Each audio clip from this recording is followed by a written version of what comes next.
Bismillahirrahmanirrahim. Assalamu alaikum dear students. How are you all? Hope you are fine. Today we are going to start our next topic, that is bacterial cell की internal organization. उसमें हमने आज क्या क्या कुछ discuss करना है, उसके इंटरनल सेल स्ट्रक्चर के अंदर या सेल के इंटरनली जितने भी मटेरियल्स, जितने भी पार्ट्स या स्ट्रक्चर्स मौजूद हैं उनको डिस्कस करेंगे, और उसके साथ एक important long question that is nutrition in bacteria, और एक बहुत इंपॉर्टेंट शॉर्ट या एमसीक्यूज़ के तौर पे तैयार करने वाला topic that is respiration in bacteria.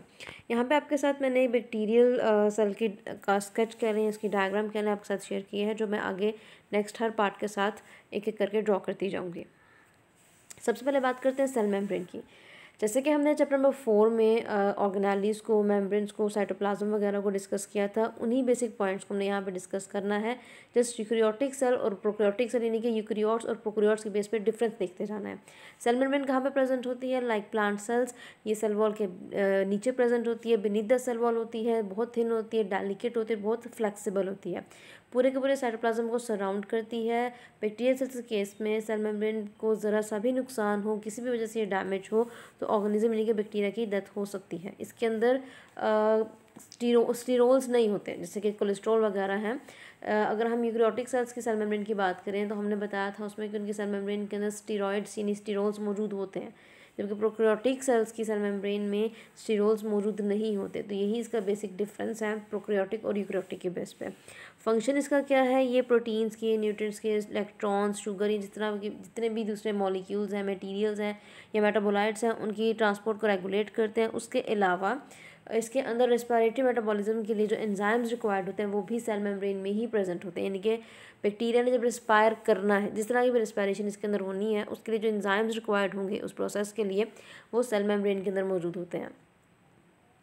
Cell membrane का स्ट्रक्चर कैसा होता है? एज यू नो, ये हमारे पास सेल मेम्ब्रेन बैक्टीरियल सेल है, ये इसकी हमारे पास सेल वॉल है, और सेल वॉल के बारे में हमने एक और लेयर बताई थी जो कुछ बैक्टीरिया में पाई जाती है, दैट इज़ कैप्सूल।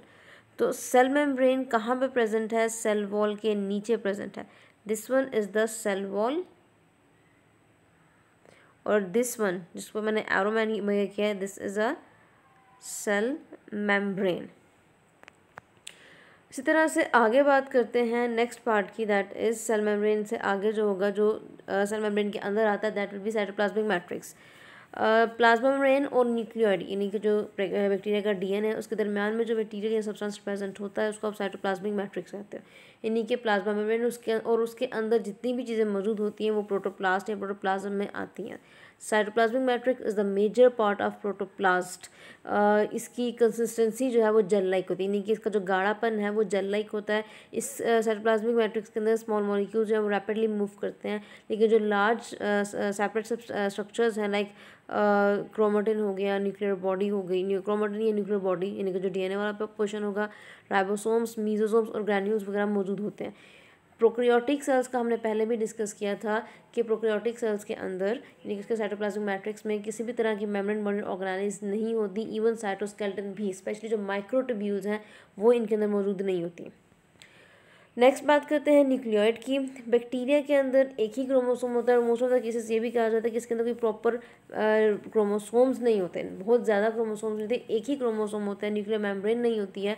यानी कि हमने कहा था कि प्रोकैरियोट्स में ट्रू न्यूक्लियस नहीं होता, तो इट मीन्स कि इनका डीएनए, बैक्टीरिया का डीएनए जो है, जो कि सिंगल है, सर्कुलर डबल स्ट्रैंडेड मॉलिक्यूल की तरह का होता है, ये कहाँ पे मौजूद होता है? ये साइटोप्लाज्म या साइटोप्लाज्मिक मैट्रिक्स के अंदर डिस्पर्स या बिखरा हुआ होता है। ठीक है, ये एग्रीगेट करके एक इरेगुलर शेप डेंस एरिया बनाता है या मटेरियल बनाता है, इसको आप न्यूक्लियोइड कहते हो। इस एरिया के लिए बैक्टीरिया के सिंगल क्रोमोसोम के लिए आप न्यूक्लियर बॉडी के वर्ड भी यूज़ कर सकते हो, क्रोमेटिन बॉडी का भी वर्ड यूज़ कर सकते हो, न्यूक्लियर रीजन का भी वर्ड यूज़ कर सकते हो। क्योंकि बैक्टीरिया सिंगल के अंदर जो क्रोमोसोम है वो सिंगल क्रोमोसोम होता है, तो that's why we can set bacteria as a haploid organism. जितने भी बैक्टीरिया हैं, these are haploid organisms, because इनका डीएनए क्या है, इनका डीएनए जो है वो एक ही क्रोमोसोम पर पाया जाता है, इनके अंदर सिंगल क्रोमोसोम होता है, it means these are haploid organisms. Chromosomes और न्यूक्लियर मेम्ब्रेन इनके अंदर एब्सेंट होती हैं, तभी तो हम कह रहे हैं कि इसका जो न्यूक्लियर मेम्ब्रेन की एब्सेंस की वजह से इसका जो डीएनए है या जो इसका क्रोमोसोम है वो साइटोप्लाज्म के अंदर बिखरा हुआ होता है। जैसे कि ये हम कह रहे हैं कि एक सेल बैक्टीरियल सेल है, उसकी सेल मेम्ब्रेन है, इसका जो जेनेटिक मटीरियल है वो नियर द सेंटर बिखरा हुआ होता है। ठीक है। ये कंडीशन कब होती है? जब न्यूक्लियर इन्वेलप ना हो, न्यूक्लियर मेम्ब्रेन ना हो, यानी कि जब न्यूक्लियस ना हो। तो इसकी लोकेशन क्या है? Near the centre of the cell present होते हैं। लाइट माइक्रोस्कोप के अंदर आप इसको स्टडी कर सकते हो या इसको एग्जामिन कर सकते हो, लेकिन तब वो भी तब जब आप इसमें फ्यूजन स्टेन से इसकी स्टेनिंग करोगे। It's a type of dye, it's type of colour जो हम इस बैक्टीरियल सेल को प्रोवाइड करते हैं, और अंडर लाइट माइक्रोस्कोप आप इसको विजिबल या इसको न्यूक्लियर रीजन को देख सकते हो। डीएनए जो है एक लार्ज मॉलिक्यूल की तरह का होता है जो टाइटली फोल्ड हुआ हुआ होता है ताकि सेल के कंपार्टमेंट के अंदर वो फिट हो सके। जैसे यहाँ पे इकोलाई यानी कि स्क्रीचिया कोलाई बैक्टीरियम की बात करें तो इसका क्रोमोसोम, इसका डीएनए जो है वो क्लोज्ड होता है, सर्कुलर होता है। उसकी लेंथ जो बताई जाती है वो है 14,000 माइक्रोमीटर। ठीक है, स्क्रीचिया कोलाई के एक क्रोमोसोम की लेंथ जो है वो इतनी बताई जाती है। उसके बाद नेक्स्ट पार्ट है प्लाज्मिड। अभी हमने जैसे कहा न्यूक्लियड की बात की थी, तो हमने कहा कि क्रोमोसोम जो है बैक्टीरिया के अंदर खुद का क्रोमोसोम होता है जो कि near the centre of cell present होता है। उसके अलावा बैक्टीरिया के अंदर एक्स्ट्रा क्रोमोसोमल डीएनए भी मौजूद होता है, यानी कि circular double stranded DNA molecules मौजूद होते हैं जो बहुत सारे बैक्टीरिया में होता है। हर बैक्टीरिया के अंदर नहीं तो, लेकिन बहुत सारे बैक्टीरिया के अंदर होते हैं, लेकिन ये एडिशनल होता है। जिन बैक्टीरिया के अंदर प्लाज्मिड मौजूद होता है उनके अंदर अपना क्रोमोसोम भी मौजूद होता है, और उसके साथ एक एडिशनल क्रोमोसोम, एक एडिशनल डीएनए मॉलिक्यूल का स्ट्रैंड्स मौजूद होते हैं, उनको हम प्लाज्मिड का नाम देते हैं। ये भी सर्कुलर होते हैं और डबल स्ट्रैंडेड होते हैं। ठीक है, ये सेल्फ रेप्लिकेटिंग होते हैं। सेल्फ रेप्लिकेटिंग का मतलब क्या है कि जब बैक्टीरिया के क्रोमोसोम ने उसके बैक्टीरिया के क्रोमोसोम ने कि इस क्रोमोसोम ने जिस टाइम पे रेप्लिकेट करना है, अपनी कॉपीज़ बनानी है, ज़रूरी नहीं है कि प्लाज्मिड भी अपनी कॉपीज़ तब बनाए। ये अपनी कॉपीज़ खुद बनाता है, बैक्टीरिया के क्रोमोसोम या बैक्टीरिया के डीएनए पर डिपेंड नहीं करता। ग्रोथ के लिए, बैक्टीरिया की ग्रोथ के लिए और जो उसके मेटाबॉलिज्म है यानी कि मेटाबॉलिक एक्टिविटीज़ हैं उनके लिए प्लाज्मिड का होना ज़रूरी नहीं है, लेकिन बहुत सारे बैक्टीरिया में प्लाज्मिड प्रेजेंट होता है। इसका मेन फंक्शन क्या है? इसको हम जेनेटिक इंजीनियरिंग की बेस पर हम इसका एज अ वैक्टर यूज़ करते हैं जो एक फॉरेन डीएनए को या जीन ऑफ इंटरेस्ट जो है उसको इनोकुलेट करवाता है होस्ट सेल के अंदर। इसके अंदर जो जीन्स मौजूद होते हैं वो कौन से होते हैं? वो ड्रग रेजिस्टेंट जीन्स हैं, हैवी मेटल्स को रेजिस्ट करने वाले जीन्स हैं, डिजीज़ को रेजिस्ट करने वाले जीन्स हैं, और उसके साथ साथ इंसेक्ट्स को रेजिस्ट करने वाले जीन्स हैं। तो आपसे ये पूछा जा सकता है कि प्लाज्मिड्स क्या हैं या प्लाज्मिड्स के अंदर कौन से जीन्स मौजूद होते हैं। उसके बाद राइबोसोम्स बैक्टीरिया के केस में या प्रोकैरियोट्स के केस में फ्रीली प्रेजेंट होते हैं साइटोप्लाज्म में। समटाइम्स ऐसा होता है कि कुछ केसेस में राइबोसोम्स जो है वो प्लाज्मा मेम्ब्रेन के साथ भी अटैच होते हैं, लेकिन लूजली अटैच्ड होते हैं। जैसे कि हमने पहले भी डिस्कस किया था कि प्रोकैरियोटिक और यूकैरियोटिक सेल्स के अंदर मेम्ब्रेन बॉडी ऑर्गेनाइज नहीं है, लेकिन राइबोसोम्स होते हैं, लेकिन उसमें भी डिफरेंस है। डिफरेंस क्या है कि प्रोकैरियोटिक राइबोसोम्स का साइज़ जो है होता है 70s, जबकि यूकैरियोटिक राइबोसोम्स का साइज़ होता है 80s। अब ये 70s या 80s, या अगर हम सिर्फ प्रोकैरियोटिक राइबोसोम की बात करें तो ये 70s कैसे बनता है? राइबोसोम के अंदर होते हैं 2 सब यूनिट्स, एक लार्जर सब यूनिट होता है और एक होता है स्मॉलर सब यूनिट। ठीक है, लार्जर सब यूनिट जो है प्रोकैरियोट्स के केस में वो होता है 50s, जबकि स्मॉलर सब यूनिट होता है 30s। टोटल ये होना चाहिए हमारे पास 80s, बट ये हमारे पास बनता है 70s, यानी कि इसमें जो बाकी के 10 सब यूनिट्स हैं वो यूज़ हो जाते हैं या कहने के सबमर्ज हो जाते हैं जिस टाइम पे ये दोनों सब यूनिट्स जो हैं वो अटैच होते हैं, जिनको आगे फर्दर मैग्नीशियम आयंस अटैच करने में हेल्प करते हैं। उसके बाद एक हेल्थी ग्रोइंग सेल के अंदर प्रोकैरियोटिक सेल के केस में अगर आप बात कर रहे हो तो एक बैक्टीरिया के हेल्थी ग्रोइंग सेल के अंदर थाउजेंड्स के हिसाब से राइबोसोम्स प्रेजेंट होते हैं। जैसे हमने पहले राइबोसोम की कंपोजिशन पढ़ी थी, राइबोसोम की कंपोजिशन वही है कि ये आरएनए और प्रोटीन्स की बने हुए होते हैं, और इनका मेजर वर्क क्या है? प्रोटीन की सिंथेसिस करवाना। तो इसलिए क्या है? These are protein factories. यहाँ पे इमेज ऐड की है, इमेज को आप एक बार बेटा काइंडली देख लीजिए। सबसे पहले यहाँ पे दी हुआ बाहर वाली layer that is capsule, capsule के अंदर सेल वॉल के अंदर साइटोप्लाज्मिक मेम्ब्रेन, यानी कि वो मेम्ब्रेन जिसने साइटोप्लाज्म को इनक्लोज किया हुआ है।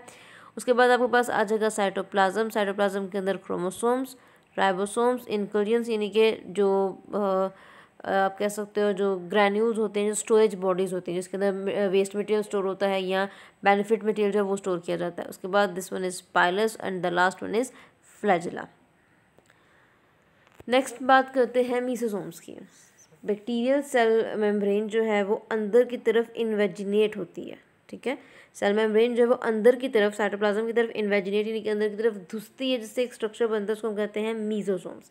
ये वेसिकल्स की फॉर्म में भी हो सकती है, ये ट्यूब्यूल्स यानी कि ट्यूब की फॉर्म्स भी हो सकती है, और ये स्ट्रैंड्स यानी कि लैमेला की फॉर्म में भी हो सकती हैं। मीजोसोम्स का फंक्शन क्या है, ये डीएनए रेप्लिकेशन में इन्वॉल्व होती हैं, सेल डिवीजन में बहुत इंपॉर्टेंट रोल प्ले करती हैं, और जो एक्सोसेलुलर एंजाइम्स को एक्सपोर्ट करने का काम है उसमें भी मीजोसोम्स इन्वॉल्व होते हैं। और अभी जैसे हमने पीछे बताया कि रेस्पिरेटरी मेटाबॉलिज्म के लिए जो एंजाइम्स रिक्वायर्ड हैं वो सेल मेम्ब्रेन में लोकेटेड होते हैं। मीजोसोम्स सेल मेम्ब्रेन्स की ही इन्वेजिनेशंस हैं। इट मीन्स के जो रेस्पिरेशन के लिए एंजाइम्स, जो रेस्पिरेटरी एंजाइम्स होंगे वो कहाँ पे प्रेजेंट होंगे, वो मीजोसोम्स में ही प्रेजेंट होंगे। Second is granules and storage bodies. जैसे कि अगर हम बैक्टीरिया की इन्वायरमेंट की बात करें तो according to smart syllabus bacteria की अकरेंस आपके सिलेबस में इंक्लूडेड नहीं है, बट बैक्टीरिया हर तरह की इन्वायरमेंट में प्रेजेंट होता है। क्योंकि हम यहाँ पे ग्रैन्यूल्स और स्टोरेज के लिहाज से बात कर रहे हैं तो हम यहाँ पे पॉइंट देखेंगे कि बैक्टीरिया एक कॉम्पिटिटिव इन्वायरमेंट में रहता है, चाहे वो इन्वायरमेंट सॉइल की हो, सॉल्ट की हो, पानी की हो, नमी की हो, या कह लें कि खुश्क जगह हो, हर तरह की इन्वायरमेंट में बैक्टीरिया ग्रो करता है। इवन टेम्परेचर बहुत ज़्यादा भी हो तो भी बैक्टीरिया जो है वो ऐसी इन्वायरमेंट में सर्वाइव करता है, यानी कि ग्रो करता है। तो बैक्टीरिया जिस इन्वायरमेंट में रहता है वो एक कॉम्पिटिटिव इन्वायरमेंट है, यानी कि वहाँ पे न्यूट्रिएंट्स तो होंगे लेकिन कंपटीशन होने की वजह से न्यूट्रिएंट्स कम हो जाते हैं। इसलिए जब भी पॉसिबल हो या जब भी मुमकिन हो बैक्टीरिया एक्स्ट्रा मटेरियल्स को या एक्स्ट्रा न्यूट्रिएंट्स को स्टोर कर लेती है। स्टोरेज मटेरियल्स इसमें ग्लाइकोजन भी हो सकता है, सल्फर, फैट और फॉस्फेट भी हो सकते हैं, जबकि वेस्ट मटेरियल्स जो है वो अल्कोहल, लैक्टिक एसिड और एसिडिक एसिड की फॉर्म में होते हैं। इम्पॉर्टेंट एमसीक्यू भी है कि स्टोरेज या ग्रैन्यूल्स जो हैं या स्टोरेज मटेरियल्स जो हैं बैक्टीरिया के अंदर कौन से होते हैं, या जो वेस्ट मटेरियल्स हैं वो कौन से होते हैं। उसके बाद आते हैं स्पोर्स और सिस्ट पे। स्पोर्स क्या हैं? Spores are metabolically dormant bodies. Dormant मतलब इनएक्टिव, मतलब जो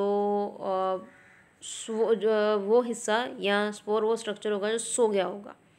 ठीक है, ये कब प्रोड्यूस होता है? ये सेल ग्रोथ की लेटर स्टेज में प्रोड्यूस होता है। इसकी दो टाइप्स हैं, एक है एक्सोस्पोर और एक है एंडोस्पोर। एक्सोस्पोर वेजिटेटिव सेल के बाहर बनेगा, जैसे फॉर एग्जाम्पल करें ये एक्सोस्पोर है, इसके बाहर जो स्पोर बनेगा that will be the exospore. ये बैक्टीरिया की सेल वॉल और ये एक्सोस्पोर। अगर आप कह रहे हो कि बैक्टीरियल सेल के अंदर, वेजिटेटिव सेल के अंदर अगर आप कह रहे हो कि स्पोर की फॉर्मेशन हो रही है दैट विल बी एंडोस्पोर, क्योंकि एंडो का मतलब होता है इनसाइड या विद इन। फंक्शंस की बात करें तो किसी भी तरह की हार्श इन्वायरमेंटल कंडीशन है, एडवर्स फिजिकल इन्वायरमेंटल कंडीशन है जो जिसको बैक्टीरिया रेजिस्ट नहीं, या जिसमें बैक्टीरिया सर्वाइव नहीं कर सकते, तो स्पोर्स क्या करते हैं, वो उस कंडीशन के अगेंस्ट रेजिस्टेंस प्रोवाइड करते हैं, खुद सो जाते हैं लेकिन बैक्टीरिया को ज़िंदा रखते हैं ताकि जो कंडीशंस में चेंजेस आ रही हैं उसकी वजह से बैक्टीरिया पे हार्म ना हो। सेकेंडली, जैसे ही फेवरेबल कंडीशंस आती हैं जर्मिनेट करते हैं और वेजिटेटिव सेल की प्रोडक्शन करवा देते हैं। सो स्पोर्स जो हैं, कुछ सर्टेन स्पीशीज़ हैं बैक्टीरिया की जो स्पोर्स की प्रोडक्शन करवाते हैं, और ये ज़्यादातर रिप्रोडक्शन का मेथड नहीं है, जबकि ये बैक्टीरिया को, ऑर्गेनिज्म को या प्रोकैरियोट को ज़िंदा रखने का एक तरीका है। उसके बाद बात करते हैं सिस्ट्स की। स्पोर्स की तरह ये भी डोमेंट होते हैं लेकिन डिफरेंसेस हैं। डोमेंट स्ट्रक्चर्स हैं, थिक वॉल्ड होते हैं, रेजिस्टेंस डेजिकेशन रेजिस्टेंस बनाते हैं डिफरेंट मटेरियल्स या चीज़ों के लिहाज से। इनकी डेवलपमेंट कब होती है? ये वेजिटेटिव सेल की डिफरेंशिएशन के टाइम पे या डिफरेंशिएशन के दौरान डेवलप होते हैं। ये हीट रेजिस्टेंस नहीं होते, ठीक है, हाई टेम्परेचर को रेजिस्ट नहीं कर सकते, लेकिन ये सूटेबल कंडीशंस में जर्मिनेट ज़रूर कर जाते हैं। तो कोई भी कंडीशन जो बैक्टीरिया के लिए हार्मफुल है, बेशक वो लाइट है, बेशक वो टेम्परेचर है, वाटर है, या कोई और किसी भी तरह की कंडीशन है, उस कंडीशन का मतलब ये है कि वो बैक्टीरिया के लिए हार्मफुल है। तो उन ऐसी कंडीशंस जो हार्मफुल हैं या कह लें कि एडवर्स हैं, उनसे बचने के लिए बैक्टीरिया स्पोर्स और सिस्ट की प्रोडक्शन करवा देते हैं। उसके बाद इंपॉर्टेंट लॉन्ग क्वेश्चन स्टार्ट करते हैं। कंसिडर इट VIP क्वेश्चन, यानी कि very important long question, that is nutrition in bacteria. दूसरे ऑर्गेनिजम्स की तरह बैक्टीरिया को भी न्यूट्रिशन रिक्वायर्ड होती है। न्यूट्रिशन मतलब एनर्जी चाहिए ग्रोथ के लिए, मेंटेनेंस के लिए और रिप्रोड्यूस करने के लिए। तो न्यूट्रिशन के लिहाज से या न्यूट्रिशन की बेस पे हम बैक्टीरिया को दो मेन ग्रुप्स में या टाइप्स में क्लासीफाई करते हैं। एक है हेटरोट्रॉफिक बैक्टीरिया और एक है ऑटोट्रॉफिक बैक्टीरिया। हेटरोट्रॉफिक बैक्टीरिया और ऑटोट्रॉफिक बैक्टीरिया के आगे फर्दर दो टाइप्स हैं, आपको नेम नज़र आ रहे हैं, इनको हम आगे डिटेल में डिस्कस करते हैं। सबसे पहले बात करते हैं हेटरोट्रॉफिक बैक्टीरिया की। हेट्रो मीन्स जो उन ऑर्गेनिज्म से डिफरेंट होंगे जो अपना फूड खुद बनाते हैं। Heterotrophic bacteria like heterotrophic organisms, ये वो बैक्टीरिया हैं जो अपना फूड अपने ऑर्गेनिक कंपाउंड्स खुद नहीं बना सकते फ्रॉम सिंपल इनऑर्गेनिक सब्सटेंसेस। ज़्यादातर बैक्टीरिया जो है वो हेट्रोट्रॉफिक के केस में आते हैं, जिसमें से कुछ जो है वो एज सेप्रोफाइट्स रहते हैं और कुछ जो है वो पैरासाइट्स रहते हैं। सेप्रोफाइटिक ऑर्गेनिजम्स, ये सेप्रोफाइटिक बैक्टीरिया वो ऑर्गेनिजम्स या बैक्टीरिया होते हैं जो डेड ऑर्गेनिक मैटर से अपना फूड या एनर्जी लेते हैं। डेड ऑर्गेनिक मैटर मतलब डेड प्लांट्स और डेड एनिमल्स। अब अगर हम इसमें डेड ऑर्गेनिक मैटर की बात करें तो सॉइल में सबसे ज़्यादा ऑर्गेनिक मैटर प्रेजेंट होते हैं, यानी कि सॉइल के अंदर सबसे ज़्यादा ऑर्गेनिक कंपाउंड्स होते हैं ह्यूमस की फॉर्म में। और ह्यूमस कैसे बनता है? ह्यूमस प्लांट्स और एनिमल्स के डिके, जो डेड प्लांट्स और एनिमल्स होते हैं उनके डिके होने से बनता है। उनके पार्शियल डिके के रिजल्ट में जो मटेरियल बनता है वो ह्यूमस होता है, which is a organic matter जो सॉइल की फर्टिलिटी को, सॉइल की ज़रखेज़ी को इन ज़्यादा करते हैं, जिससे प्लांट्स की ग्रोथ जो है बहुत अच्छी होती है। तो ऐसे बैक्टीरिया जो डेड ऑर्गेनिक मैटर से अपना फूड लेते हैं, जो सेप्रोफाइटिक बैक्टीरिया हैं, इनके अंदर एक्सटेंसिव एंजाइम सिस्टम होता है, जिसकी हेल्प से ये ह्यूमस के अंदर जो कॉम्प्लेक्स सब्सटेंसेस मौजूद होते हैं उनको तोड़कर सिंपलर सब्सटेंसेस या सिंपलर कंपाउंड्स बनाते हैं। बैक्टीरिया इन सिंपलर कंपाउंड्स को एब्जॉर्ब करके as a source of energy utilise करते हैं। उसके बाद सेकेंड टर्म है या सेकेंड ग्रुप है हेट्रोट्रॉफिक में parasitic. As you know the meaning of word parasite, कि वो ऑर्गेनिजम्स जो होस्ट पर रहकर या होस्ट के अंदर रह के या होस्ट के बाहर रह कर अपने एक लिविंग होस्ट के साथ रिलेशन में रह कर उससे बेनिफिट लेते हैं। तो in the same way parasitic bacteria क्या होंगे? This will be the bacteria और दोज बैक्टीरिया जो अपने होस्ट पर अटैक करते हैं, अपने होस्ट से अपनी न्यूट्रिशन लेते हैं, उससे बेनिफिट लेते हैं, लेकिन रिटर्न में उसको हार्म करते हैं। बेनिफिट ये क्या लेंगे? फूड हो सकता है, रहने की जगह हो सकती है, रिप्रोडक्टिव स्पेसिस हो सकती हैं जहाँ पे अपनी कॉपीज़ बना सकें। ठीक है, तो पैरासिटिक बैक्टीरिया जो है वो अपनी न्यूट्रिशन के लिए, अपनी एनर्जी के लिए पूरी तरह से अपने होस्ट, अपने लिविंग होस्ट पे डिपेंड करती हैं। Next to this is autotrophic bacteria. Autotrophic bacteria वो बैक्टीरिया हैं जो ऑर्गेनिक कंपाउंड्स को इनऑर्गेनिक कंपाउंड्स से बनाते हैं, यानी कि अपनी खुराक खुद बनाएंगे। Auto means self. तो ऑटोट्रॉफिक बैक्टीरिया वो बैक्टीरिया होंगे जो अपनी खुराक खुद बनाते हैं। कैसे? इनऑर्गेनिक कंपाउंड्स को, अपनी इनऑर्गेनिक कंपाउंड से ऑर्गेनिक कंपाउंड्स की प्रोडक्शन करवाते हैं। कुछ बैक्टीरिया जो है वो ऑटोट्रॉफिक कैटेगरी में आते हैं। इसमें भी हमारे पास दो कैटेगरीज हैं, एक है फोटो ऑटोट्रॉफिक और एक है कीमोसिंथेटिक।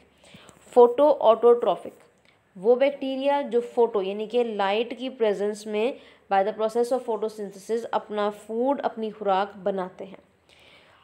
प्लांट्स की तरह इनके अंदर क्लोरोफिल होता है, लेकिन इनका क्लोरोफिल यानी कि बैक्टीरिया का क्लोरोफिल जो है वो ग्रीन प्लांट्स के क्लोरोफिल से डिफरेंट होता है। जैसे कि आपने प्लास्टिड्स की ऑर्गेनेली पढ़ी, हमने उसमें क्या चीज़ बताई थी कि ग्रीन प्लांट्स के अंदर एक ग्रीन पिगमेंट होता है क्लोरोफिल, जो कि मौजूद होता है एक प्रॉपर ऑर्गेनेली यानी कि क्लोरोप्लास्ट के अंदर। यही चीज़ अगर हम बैक्टीरिया में देखें तो बैक्टीरिया में क्लोरोफिल की लोकेशन किसी ऑर्गेनेली के अंदर नहीं है, ये साइटोप्लाज्म के अंदर डिस्पर्स्ड होता है। क्योंकि बैक्टीरिया से एसोसिएटेड है इसलिए हम इसको बैक्टीरियो क्लोरोफिल का नाम देते हैं। फोटोसिंथेसिस के दौरान क्या काम होता है? लाइट एनर्जी को यूटिलाइज किया जाता है, कार्बन डाइऑक्साइड और वाटर को यूटिलाइज करके in the presence of light, chlorophyll and enzymes carbohydrates यानी कि शुगर्स बनाए जाते हैं और ऑक्सीजन और वाटर रिलीज होता है। ये तो था हमारा जनरल फोटोसिंथेसिस का प्रोसेस। अब अगर हम यहाँ पे बैक्टीरिया के लिहाज से बात करते हैं तो बैक्टीरिया, ऑटोट्रॉफिक बैक्टीरिया में फोटोसिंथेसिस के दौरान वो as a source of hydrogen, पानी की बजाय हाइड्रोजन सल्फाइड यूज़ करते हैं। यहाँ पे पॉइंट याद रखिएगा, सबसे पहले जो ऑर्गेनिजम्स अर्थ प्लैनेट में जिन ऑर्गेनिज्म से लाइफ स्टार्ट हुई थी वो बैक्टीरिया थे। तो उन्होंने वो फोटोसिंथेटिक बैक्टीरिया थे जिन्होंने जो वाटर की बजाय as a source of hydrogen sulphide को यूज़ करते हैं। ठीक है, अगर वाटर को यूज़ करते तो जाहिर सी बात है वो ऑक्सीजन रिलीज़ करेंगे, लेकिन वो वाटर को as a source of hydrogen नहीं, बल्कि वो हाइड्रोजन सल्फाइड को as a source of hydrogen use कर रहे हैं। तो इट मीन्स कि जब वो बैक्टीरिया, वो फोटो ऑटोट्रॉफिक बैक्टीरिया जो ड्यूरिंग फोटोसिंथेसिस H2S यानी कि हाइड्रोजन सल्फाइड को यूटिलाइज़ कर रहे हैं as a source of hydrogen, तो उनकी ब्रेकडाउनिंग से या उसके रिजल्ट में क्या चीज़ रिलीज़ होगी? सल्फर रिलीज़ होगा। ठीक है, उसका जो ओवरऑल रिएक्शन वो कुछ इस तरह से होगा, carbon dioxide plus hydrogen sulphide H2S in the presence of light यानी कि in the presence of sunlight, chlorophyll and enzymes, these reactors will be converted into the following products, that is carbohydrates, कोई भी sugar हो सकती है, plus water और plus sulphur, जो कि यहाँ पे H2SO के टूटने से रिलीज़ होगी। उसके बाद बात करते हैं फोटोट्रॉफिक के एग्जांपल्स। बेटा एग्जांपल्स शॉर्ट क्वेश्चन के लिए अक्सर पूछी जाती हैं, इसलिए इनको शॉर्ट क्वेश्चन के लिए ज़रूर याद करें। सिंपल सा नाम है green sulphur bacteria, purple sulphur bacteria और पर्पल नॉन सल्फर बैक्टीरिया। ठीक है, these are the examples of photosynthetic और फोटो ऑटोट्रॉफिक बैक्टीरिया। इसके बाद बात करते हैं ऑटोट्रॉफिक बैक्टीरिया की second type, that is chemosynthetic bacteria.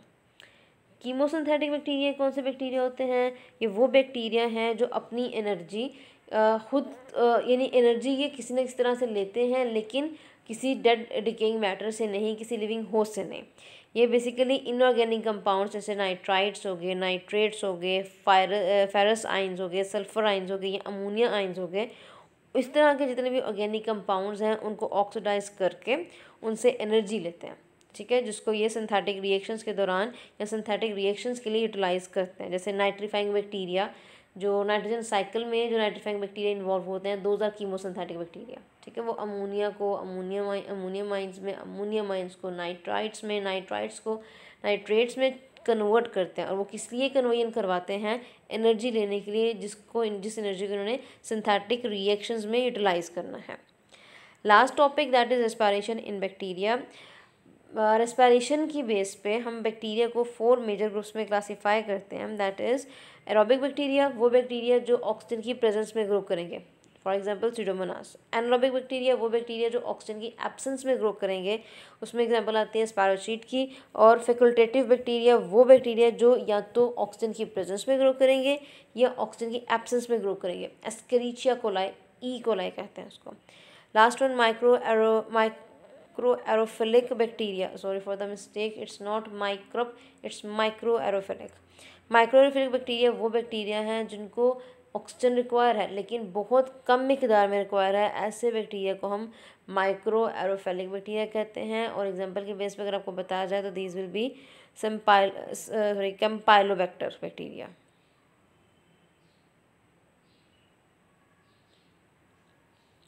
So class यहाँ पे हमारा आज का टॉपिक कंप्लीट होता है। कल इंशाल्लाह हम नेक्स्ट पोर्शन अपना करेंगे बैक्टीरिया का, और होपफुली नेक्स्ट लेक्चर में आपका ये चैप्टर कंप्लीट हो जाएगा। जहाँ से पॉइंट समझ में ना आए काइंडली क्लास पॉइंट्स को नोट डाउन करें। इंशाल्लाह लाइव क्लास में इन सारे पॉइंट्स को हम डिस्कस करेंगे। अल्लाह हाफिज़ क्लास।